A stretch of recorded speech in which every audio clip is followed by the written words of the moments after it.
Hi, y'all. This is Kristen Chenoweth. Hi, I'm Gloria Stefan. This is Sarah Bareilles. Hi, I'm Patty Lapone. This is Lin-Manuel Miranda. You're listening to the Broadway Podcast Network.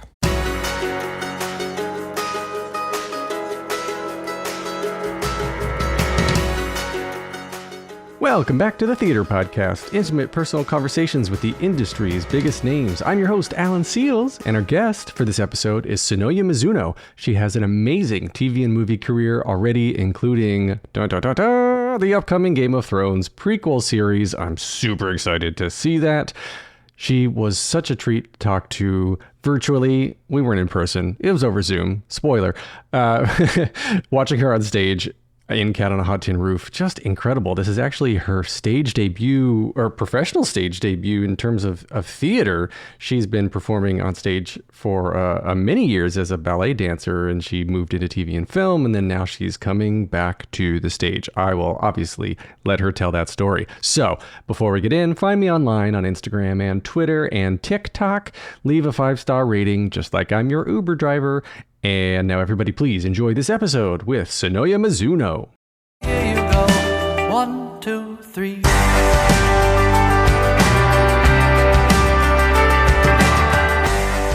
Today's guest is an actress, model, and ballet dancer who may be best known for her roles on the big screen in Machina, Annihilation, Devs, and La La Land. Oh, and Beauty and the Beast, Crazy Rich Asians, and even the Netflix series Maniac. Her upcoming work includes the Game of Thrones prequel series House of the Dragon and another Alex Garland movie called Civil War. She can now be seen starring as Maggie in the Off-Broadway production of Cat on a Hot Tin Roof, the first Off-Broadway production ever allowed by the Tennessee Williams Estate. Sonoya Mizuno, welcome to the Theater Podcast. Thank you. Thank you for having me. I love your name, by the way, Sonoya. It's Japanese, obviously. I took 3 years of Japanese in high school. Don't ask me to speak it because I don't remember any of it. But I can. Well, mine isn't great either, so you're not alone. Well, where did you so you were born in Japan, right? And then moved to London? I was. Yeah. I was born in Tokyo and moved to the English countryside when I was like 2.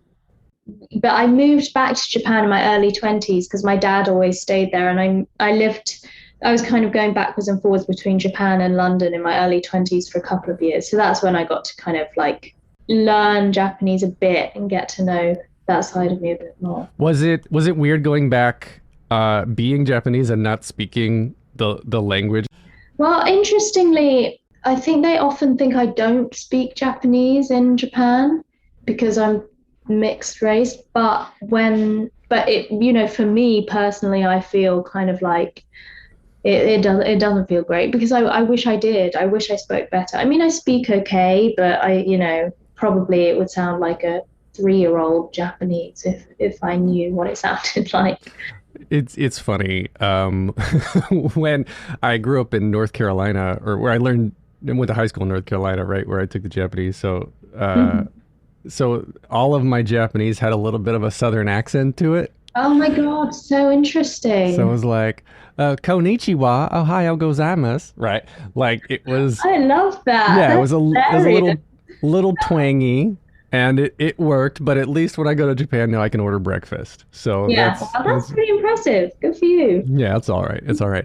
So I am fascinated by the fact that researching you for this, found out you had a dance background, because obviously know you from movies and TV, and now the stage, which stage debut. We're going to get into that, but your dance background that's where you started in performing, right? Before even getting into modeling or acting?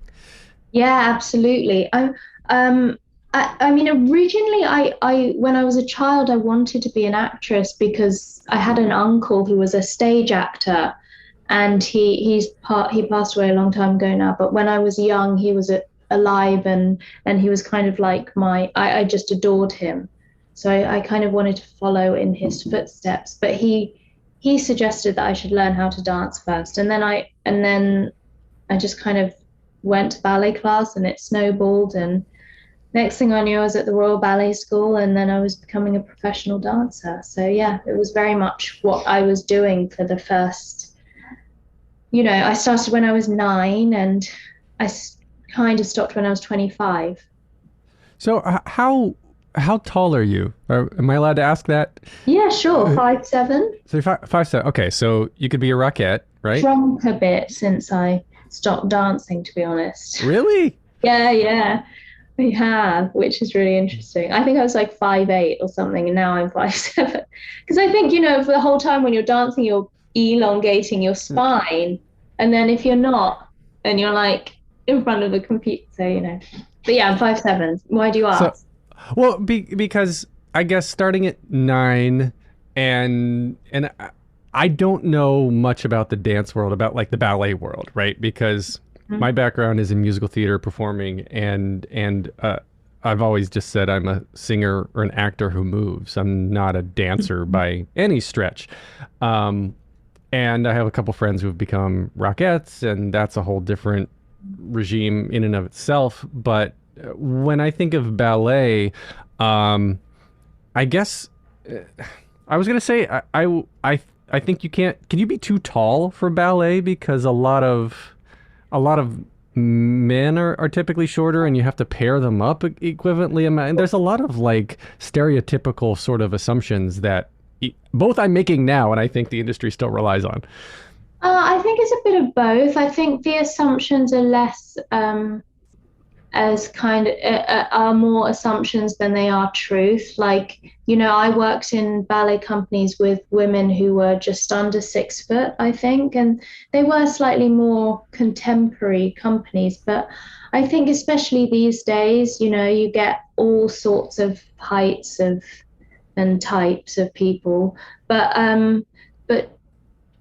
it's not like the most diverse industry. Yeah. That's been a criticism for a while, I believe. So, well, coming from the Royal Ballet School in London, London is a place that embraces immigrants and non-Caucasian presenting people a lot more than America, especially, is doing these days.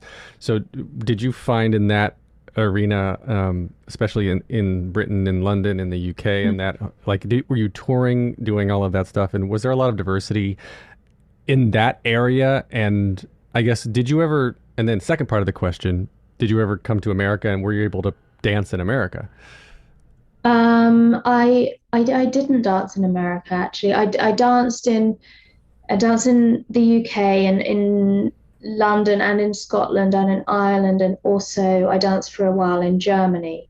And I think, ballet is predominantly a kind of white art / sport art, I'd say.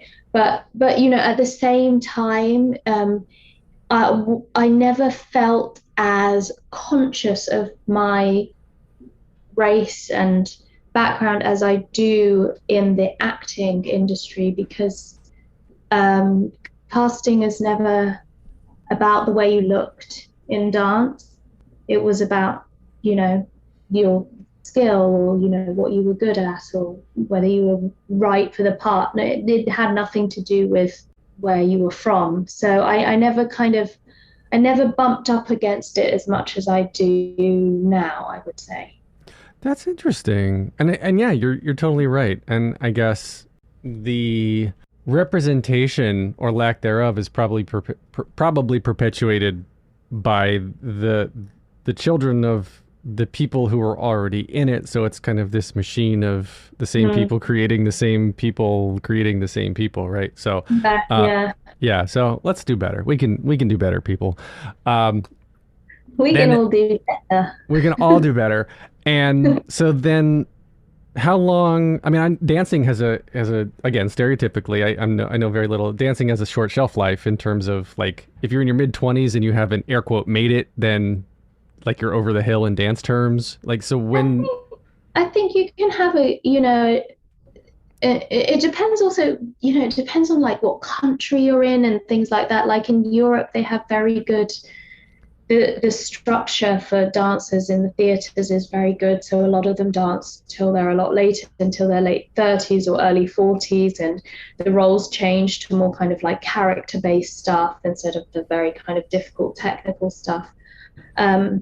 And there's less turnover, say, than I think in America, where It doesn't have the structure, the kind of like the support from the government and what have you to keep these places going. So it's like it's more competitive, I think. So I think that people get pushed out a lot quicker. But I think, you know, most people dance in classical companies, I say late 30s, early 40s, just young. I just turned 36, so I would be, you know, thinking about stopping. When did you actually stop dancing? And like the modeling came in and then the acting, like what's that progression? Yeah, I never really did modeling like as a proper job. I think I just, you know, when they needed, models that could move, you know, I would kind of go in and do stuff for that. So I never really like pursued it. It was just kind of a bit of a side hustle because dancing doesn't pay that great either. So I would do that. But I had been thinking about, you know, wanting to act for a long time, and I think it wasn't like a moment where I was like, this is what I have to do now. But, you know, I think that part that in me that was when I was a child that wanted to do it never really went away. And I think that the older I got and the more I kind of experienced things in the dance world that didn't satisfy me, the more I wanted to look at other aspects of life, and it was something that I just kind of thought, well, maybe I should just give it a go and see what happens. Well, you kind of came out of the gate pretty hard. So Ex Machina was your first feature film, or was yeah. So that came out of the gate, and that was an amazing film, and I guess and you've worked with Alex Garland. It was an Alex Garland production. Mm-hmm. You're now Civil War that's coming out soon. Are you filming it or already filmed it? I was gonna say it's his fourth thing you've done with him. Yeah. I guess, how did you get connected with Alex? Did that relationship start and then he cast you, or did he keep casting you after the relationship with Ex Machina? Yeah, it was after Ex Machina. I literally just went, I was in the Scottish Ballet at the time, and I went to my dance modeling agency and I said, look, I want to get into acting. Can you give me some advice? Like, what shall I do? And they said, we don't, you know, it's not really our field, but sometimes we get auditions when they want particular kinds of people. And when I was in there in the meeting, the agent was like, oh, we just got this audition through for this film, and would you like to go? Just try and see what happens. And it was for Ex Machina. And I went, and Alex was there, and I did the audition. He was like, I remember very well, he was like, I think you're fantastic. I'm going to give you the job on the spot. And actually, At that time, it was for one of the other robots in the wardrobes, because the Kyoko part had already been cast. And then the girl who was originally supposed to do Kyoko couldn't get a visa or something like that. So he called me and said, can you come back in and audition for this bigger part? And I went back in, and at that time, and I didn't actually, sorry, this is not really making much sense. I was with the Scottish Ballet. They didn't want me to do the movie. So I quit my job with Scottish Ballet, and I thought, I'm just going to go and do this movie. I just had a gut feeling it was the right thing to do. So I left the company and I went to do the film, and it changed my life, but not in the way that like you hear stories about actors getting a job that changed their life, because it's not like I got that job and then it was really easy for me to get jobs after that, because Kyoko was a very particular kind of character, and I, you know, obviously I wasn't speaking, and so it wasn't like it opened huge, like lots of doors for me or anything like that, but it did, of course it did open some, but the most important thing was it established this relationship with Alex, which has been like the best thing that's, you know, happened to me in terms of my career, because it's been so creatively fulfilling, and also just kind of like life affirming. You know, he's a really amazing person as well as director. So I've learned so much from working with him.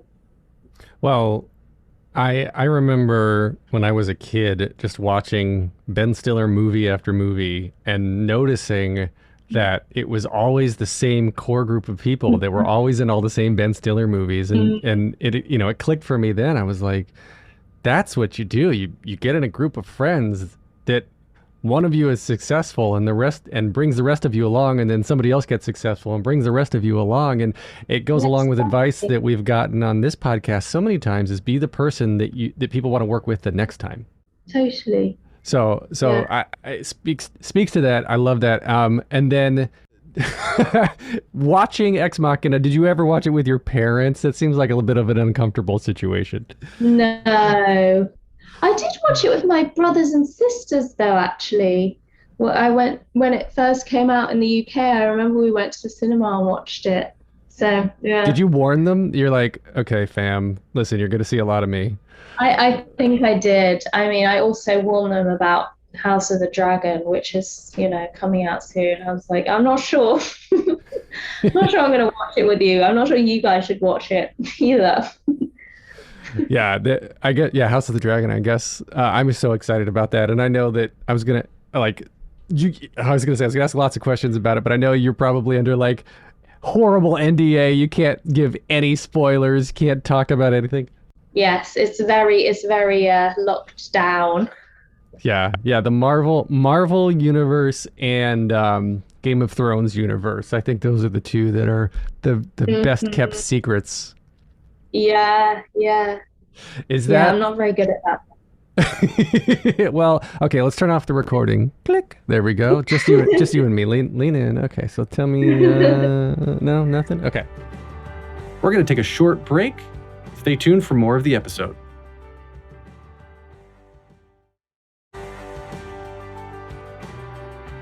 So coming to now, New York City. It's your New York City stage debut, but is it your stage debut completely? Like career-wise, this first professional acting gig? That's what I've done, yeah.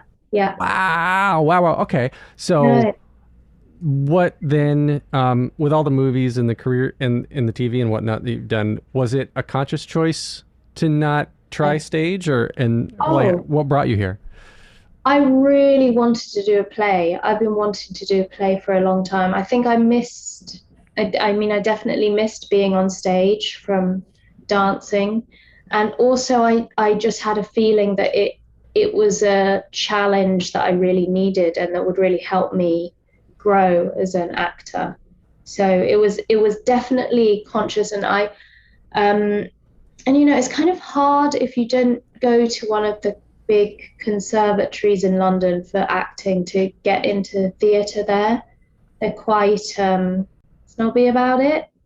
So, you know, I said to my agents, they were very conscious that I wanted to do it, and my wonderful agent in New York, David Kolodner, this was one of the first things he sent me, or maybe the first. And I think, you know, because they are kind of a bit of a renegade theatre group, if you would say. Mm-hmm. They were willing to take a chance and, you know, got the job, which was very surprising to me because, you know, at the time when I auditioned for it, I wasn't really working and I was feeling a little bit frustrated, as you do as an actor. And I was thinking, well, you know, it's a huge audition. They sent loads of Act 1 text, and I was like, I'm just going to really try and work on this as a piece of work and, you know, try and have a go at the accent and all that stuff. And I never really expected that it would go anywhere because I thought, you know, it's in New York and there's so many people who could play the part here. So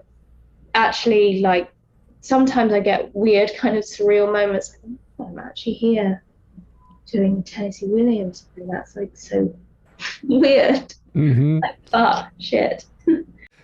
You're still based out of London, right? You're not in New York full time? Right. No. Yeah. So you're based out of London. I assume the audition was probably virtual because everything is these days? Yes, I had to do 2 self-tapes, yeah. And so you've got this theater agent, and you're right. Like, of all the amazing people in New York, you know, they cast you, and it's I love the choice, and uh, didn't realize how thick your British accent was, because like in the middle of the play, I'm just like, yeah, this woman is from Mississippi, right? Like the southern accent is strong in that one. Yeah. And I was very impressed. The whole production was phenomenal. I had actually never seen a production before, but did you know, I guess, sort of were you aware of the importance of the play happening in the first place, meaning that the Tennessee Williams estate is always very controlling about who and what they allow to happen? Yeah, I kind of find it amazing that they like letting them do it. It's like, how did you guys do this? How did you guys pull this off? But yeah, it's just really cool, and um, I have so much respect for Tennessee Williams and his plays that I really feel very lucky to be doing it. And also I feel a bit like, oh my God, like um I don't know, it's like I almost feel like I hope he's like okay, he's like turning in his grave that I'm doing it like I'm English, and he's probably like, what is this English girl doing my play for, you know? But you know. Well, given how progressive he was, and how Yeah, true. especially at the time, like talking about closeted homosexuality Oh, and yeah, everything that you have to deal with in this play, it's heavy material, death and whatnot. Um, that yeah, came out in the 50s. yeah, Yeah, early 50s. Oh, 1955. Yeah, yeah. mhm. Um, yeah, it's incredible to me how well it was done. And you were I was at opening night, so I saw the talk back. Can you do you know the story of how this sort of renegade production company brought this to Off-Broadway and landed the star power that it did? I think they had a very because I guess they were going to put it up 2 years ago, and then COVID and what Mm-hmm. happened. But um, they've really persevered, and I guess there's something really amazing about that, because you know, here we are, and we put it on. I think at all points they thought it was actually never going to happen, but because you know, obviously we were going to do it in January, and then I think I was literally about to fly out, and you know, they decided to cancel it. So it always felt like it was never going to happen. So I think it's just a kind of like, it's one of those miracle kind of situations that it actually did.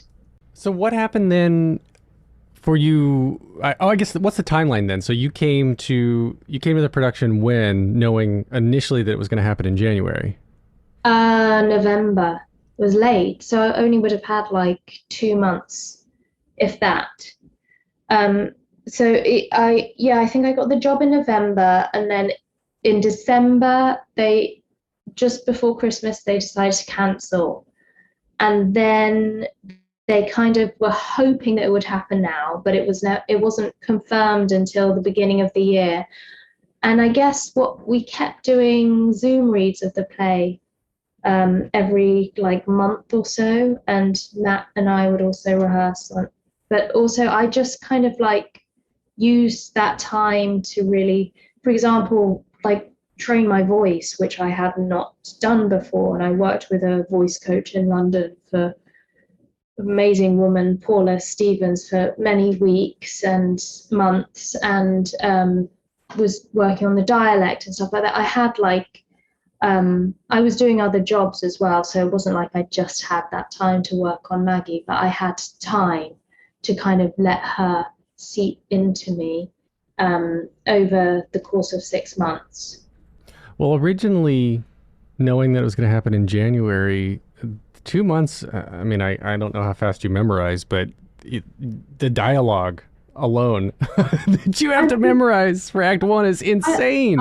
I had memorized the dialogue by the beginning of December, but I wouldn't have been able to do it. You know, it's like memorizing and then actually, like, you know, I mean, and still every day in performances, I'm like, oh yes, that could mean that, or this means that, or, there's so much, it's so heavy, there's so much to discover all the time, and I'm sure I'll keep discovering stuff until after we've finished, so even getting the dialogue, which is crazy, there's so much dialogue, but just kind of understanding the dialogue and also trying to put the language and the voice on top. My friend who came to see it the other day, he's like, it's like you put all the dials up to hard for yourself. And I was like, I know. It's true, but I feel like I'm I really wanted to do this for me, and I feel like I'm learning so much, so I'm really glad to be doing it. Oh, yeah, it's an experience that you'll never forget, and I've always been very, very much an advocate of that if you're not uncomfortable, you're not learning. It's so true, and you also have to fail. You have to get on the stage, and it has to feel not good for quite a few times, and it's hard. It's hard to be that uncomfortable, but it really helps you grow. That's a lot of layers I want to peel back on that, because there's several points where you can get used to something, and then there's another layer of uncomfortability, because first you're going through the phases, you're auditioning, you realize you get the audition. Oh, I'm uncomfortable because I have to put the audition together. Oh, I got it. Now I'm uncomfortable. Okay, I'm setting with this. Now I got the script. Holy shit, it's like 5 million pages long. And now I got to memorize that. So now you've got it. Now you got to find the character. Then you got to find the accent. Then and then you get under lighting on stage with the costume, which in and of itself is almost non-existent. So there's the emotional vulnerability and the physical vulnerability, which I suspect is does all that kind of just disappear at this point now that you've opened? Interesting. I think yes and no. I think my relationship with it all changes. And, sometimes I kind of, like I said, when I was saying about sometimes I feel like I'm in a surreal situation. Sometimes I get those moments where I'm like, oh my God, I'm like on stage in a tiny pair of pants and like speaking in a southern accent, and I have to kind of get back into the focus of the moment. But I guess it's like each part is like a challenge, and you're trying to not conquer it, but get through it, and just add this layer to the performance. But I feel like in a way I don't want to completely forget about all those things, because I might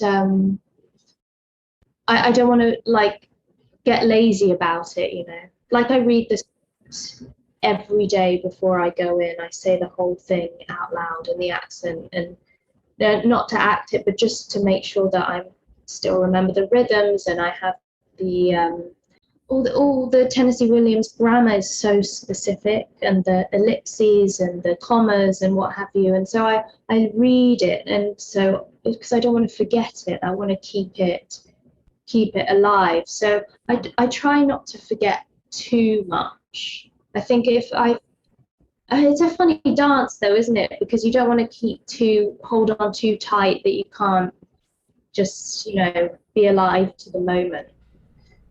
Not sure.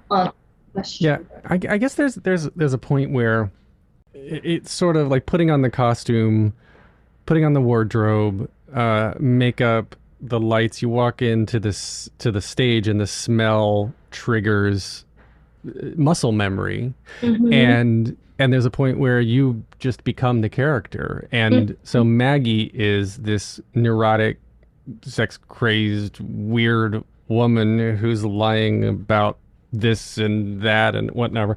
And so obviously I think the farther that is from normal reality, and this has been my experience, the easier it is to fall into this character once you find it, because you have to completely detach from yourself and just let yourself go to what's on the page. Yeah, I agree. And I really like having that experience. I like to play people that are far away from me. I think there's something about it that's much more freeing, isn't it? Yeah. Mm. It gives you an excuse to try on different faces. Mm-hmm. Yeah. Which I really love about acting in general. And I think there's a lot of Mm-hmm. find your tribe, find your chosen family, that kind of vernacular, for lack of a better word, I guess. But yeah, so if you're uncomfortable in who you are, I found a lot of people that they're attracted to the stage, they're attracted to performing because it gives them a focus. It gives them a forward-looking momentum to try on things that they might otherwise be uncomfortable doing. Yeah, it's so true. So true. Yeah. What's been your most favorite thing now about the stage schedule, the stage performance? I love the whole thing. I love the kind of like the rehearsal process. I wish our rehearsal process was longer, but it can't be helped with these kind of small things, I guess. But I loved going to the theatre every day and rehearsing, day after day, because you discover so much new stuff, and just the environment of being in a theatre. So it feels actually very comforting for me, because I think it was so part of my childhood and my teenagehood and early 20s, that it feels something about being on stage and being backstage and that kind of thing just feels very right for me. So I've loved all of that, and even just like being in the dressing room with the women, and it's a lovely thing. I think I really love it. It really suits me. It makes me feel very uncomfortable, as we said, in many ways, but just the whole environment of it suits me, I think. Is there another, looking ahead, another type of role or specific role that you've always looked at that you're like, I would love to try that, or that looks so unusual I could never do it, but yet, again, talking about being uncomfortable, is it something that you would want to jump into? I would really like to do Shakespeare, because I think it's something that I never could have imagined when I started acting that I'd ever, could do a Shakespeare play. But now I think maybe I could. And I love Shakespeare, so I think I would really like to do that. But that would be scary. Talk about. But, I think I would have said that if I hadn't have done this play. I needed to have done this to realize that actually I can keep pushing, which is a good thing. So there are three questions I ask everyone to wrap up every episode. The first one just simply is, what motivates you? My family motivates me. My family, my brothers and sisters. I feel very connected to them, and it's very easy for me. Like when I have hard days, that's the thing that kind of pushes me through. I kind of do it for them, to be honest. All right. What advice would you give to your younger self and younger people listening now, starting out down a similar path? I would just say to myself to let it happen a bit more, to not be so, not hold on so tightly, because I think things happen the way they're meant to happen. And I think I was always trying to make things happen instead of letting things happen. Interesting. All right. There's more to unpack there, but that's a whole separate episode. Okay, last question. If you could only see one show for the rest of your life, but you can see it as many times as you want, what would you see? Oh my God. One show for the rest of my life. That's so hard. What would I see? I don't know if I can answer that. What would you see? It changes. My answer changes. I don't know if I could answer this. I ask this to everybody, and I don't know if I have an answer. Sometimes I say Rent because it was the show that got me to realize that I love musical theater. Mm-hmm. Sometimes during the pandemic, I was like, I need to laugh and I need it to be different, even though it's the same show. So I would say Freestyle Love Supreme because that's improv and changes every time. And then there's classics. Ragtime, Sweeney Todd. I think I'd see a classical ballet. Yeah? I think I would, if I had to see it over and over. That's so hard. I think I might. But hang on, it can be different productions of the show. Sure. We'll get. Oh yeah, I think I'd see a ballet because then you could see like modern version or like a classical version or something like that. So maybe I'd see like Romeo and Juliet. Oh my God, I'd see Romeo and Juliet, but then you can also see the acting or the dance version. How about that? Okay. The acting version, you can see the classical ballet version, you can see the modern contemporary dance version. That's pretty good. All right, I'll go with that. All right, so where can we find you on social media? Oh, you can't. No? No, you can't. Yeah. Why is that an active choice of just staying away from the haters? Yeah, I used to have an Instagram, but I don't anymore. Well, Yeah. good for you, because Yeah. I feel like my brain, my mental health. that is such a good choice. If I didn't need it, I probably wouldn't have it either. Who knows? But anyway, I am on social media, theater_podcast, Facebook/official theater podcast. Leave a rating and a review. Jukebox the Ghost gave us our intro and outro music. And Sonoya, thank you so much. I've enjoyed this. Yeah, me too. Thank you so much. Take a deep breath, make the world a little colorful.